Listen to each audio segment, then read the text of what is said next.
امام حسن اور حسین بیمار ہو گئے تو حضرت فاطمہ نے منت مانگی، یا اللہ میرے بچوں کو شفا دے، میں 3 روزے رکھوں گی۔ کون سی منت مانی؟ بولیے۔ ہم صرف دیکھ کی منت ہی مانتے ہیں، میں دیکھ پکاواں گا۔ ایک آدمی مجھے کہنے لگا میں نے منت مانی تھی کہ میں بکرا دوں گا اللہ کے رستے میں، اگر میرا کام ہو جائے تو کام ہو گیا، بکرے کے پیسے کوئی نہیں۔ تو میں کہا تینوں پہلا نہیں تھی پتا، میرے کو کوئی نہیں۔ کہتا اب کیا کروں؟ میں کہا اب تو دینی پڑے گی، اور اس میں بھی تحقیق باقی ہے، لیکن بات یہ ہے بھائی کہ منت یہ کیوں نہیں مانی کہ یا اللہ میرا کام ہو جائے، میں 100 نفل پڑھوں گا۔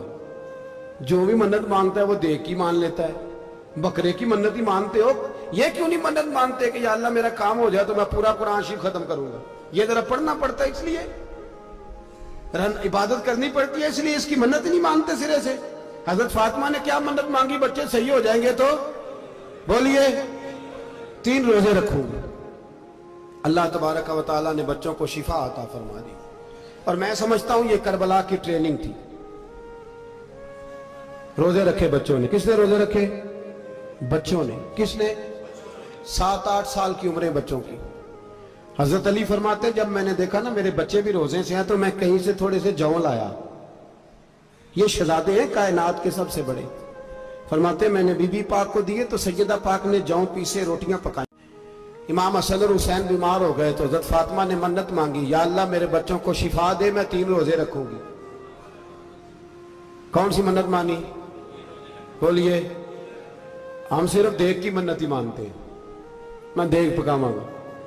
ایک آدمی مجھے کہنے لگا میں نے منت مانی تھی کہ میں بکرا دوں گا اللہ کے رستے میں، اگر میرا کام ہو جائے تو کام ہو گیا، بکرے کے پیسے کوئی نہیں۔ تو میں کہا تینوں پہلا نہیں تھی پتا، میرے کو کوئی نہیں۔ کہتا اب کیا کروں؟ میں کہا اب تو دینی پڑے گی، اور اس میں بھی تحقیق باقی ہے، لیکن بات یہ ہے بھائی کہ منت یہ کیوں نہیں مانی کہ یا اللہ میرا کام ہو جائے، میں 100 نفل پڑھوں گا۔ جو بھی منت مانگتا ہے وہ دیکھ کی مان لیتا ہے، بکرے کی منت ہی مانتے ہو، یہ کیوں نہیں منت مانتے کہ یا اللہ میرا کام ہو جائے تو میں پورا قرآن شریف ختم کروں گا؟ یہ ذرا پڑھنا پڑتا ہے، اس لیے عبادت کرنی پڑتی ہے، اس لیے اس کی منت ہی نہیں مانتے سرے سے۔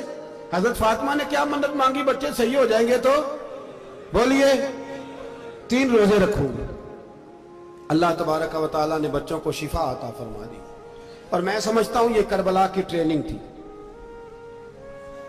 روزے رکھے بچوں نے۔ کس نے روزے رکھے؟ بچوں نے۔ کس نے؟ 7-8 سال کی عمریں بچوں کی۔ حضرت علی فرماتے ہیں جب میں نے دیکھا نا میرے بچے بھی روزے سے ہیں تو میں کہیں سے تھوڑے سے جون لایا۔ یہ شہزادے بی پاک کو دیے تو سیدہ پاک نے جون پیسے روٹیاں پکائیں، اور جب عین افطاری کے وقت کھانا سامنے آیا تو دروازے پہ بھکاری آیا۔ عین بڑا بے نیاز ہے اللہ، عجیب رنگ ہے مالک کا۔ عین افطاری کا وقت جب آدمی کہتا ہے کہ فٹافٹ ہو جائے، بھکاری دروازے پہ آیا اور اس نے صدا دی، او میرے رسول کے گھر والوں، کئی دنوں سے روٹی نہیں کھائی۔ حضرت علی نے، حضرت فاطمہ نے بچوں کی طرف دیکھا تو امام حسین چھوٹے تھے سب سے، انہوں نے سب سے پہلے برتن اٹھائے کھانے والے، اور کہنے لگے اماں میں نہ دیکھے آؤں۔ حضرت فاطمہ رشک کرنے لگی، مصطفیٰ کے نواسے باہر گئے، اپنے حصے کا کھانا وَيُبْصِرُونَ عَلَىٰ أَنفُسِهِمْ وَلَوْ كَانَ بِهِمْ خَصَاصَةٌ۔ اللہ فرماتے انہیں بڑی اشد ضرورت بھی ہو پھر بھی وہ دوسروں پہ اثار کر دیتے۔ وہ کھانا باہر امام حسین دے آئے، پانی سے روزہ کھولا، کھجورے کھائی، لیٹ گئے، سویرے کھجورے کھائی، روزہ رکھ لیا۔ شام ہوئی تو حضرت علی فرماتے ہیں میں پھر اگلے دن کے روزے کے لیے جون لایا، فاطمہ نے پیسے روٹیاں پکائیں۔ 2 دنوں کی بھوک تھی پر مالک تو بڑا بے نیاز ہے، آزمانے پہ آیا تو اس رنگ میں عین افطاری کے وقت دروازے سے آواز نکلی، اور مانگنے والے نے کہا کہ بھوکا بھی ہوں اور یتیم بھی ہوں، یتیم ہوں۔ حضرت فاطمہ کہنے لگی بیٹا دیر نہ کرنا، یتیم کا پیٹ بھرنے میں دیر نہیں ہونی چاہیے۔